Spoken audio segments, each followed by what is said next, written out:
છેતરપિંડી થઈ રહી છે। હા મિત્રો, અત્યારે જે સાયબર ગંઠિયાઓ દ્વારા ઓનલાઈન તમારા કોઈ સંતાન સાથે તો આવું નથી થઈ રહ્યું ને, આ બાબતે આ વિડીયો સંપૂર્ણ જોજો અને વિડીયો વધુમાં વધુ લોકો સુધી શેર કરજો। મિત્રો, અત્યારે ઓનલાઈન સાયબર ગંઠિયાઓ જે સક્રિય થયા છે તેઓ સાયબર ક્રાઇમ કરવા માટે 18 થી 30 વર્ષના યુવાનોને ગોતે છે અને તેમના બેંક એકાઉન્ટ ભાડે લઈ અને તેમની અંદર વિદેશ જે બીજા રાજ્યોની અંદર તે લોકો ફ્રોડ કરીને તમારા એકાઉન્ટની અંદર રકમ ટ્રાન્સફર કરાવે છે અને તમારા જોડેથી રોકડ લે છે। હા, આવી રીતનું કેટલી જગ્યા સામે આવ્યું છે। હમણાં જ 2 દિવસની અંદર પહેલા પણ એક કિસ્સો મારા ધ્યાનમાં આવ્યો અને આવી રીતે ઘણી જગ્યાએ થઈ રહ્યું છે। મિત્રો, તો તમામ વાલી મિત્રો સતર્ક થઈ જજો કે તમારા સંતાનના ખાતાની અંદર આવી રીતે તો કોઈ રૂપિયા નથી આવી રહ્યા ને। મિત્રો, ઘણા લોકોને ખબર પણ નથી હોતી ને, પાછળથી જ્યારે પોલીસ પકડે એ વખતે તેમને ખબર પણ પડે છે। તો આની અંદર કોલેજ જતા હો, વિવિધ જે નોકરી કરતા યુવાનોને અંદર 10 થી 15 હજાર રૂપિયા એકાઉન્ટનું ભાડું આપવાની લાલચ આપે છે અને તેમના એકાઉન્ટની અંદર જે બીજા રાજ્યની અંદર ફ્રોડ કરીને રકમ સીધી તમારા ખાતાની અંદર જમા લે છે।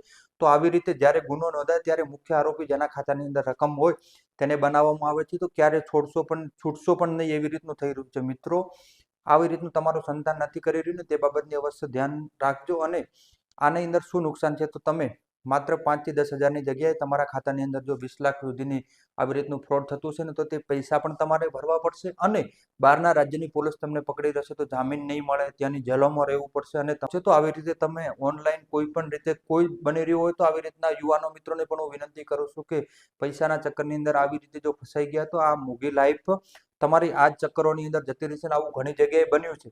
તો આ વિડીયો વધુમાં વધુ મિત્રો સુધી શેર કરજો।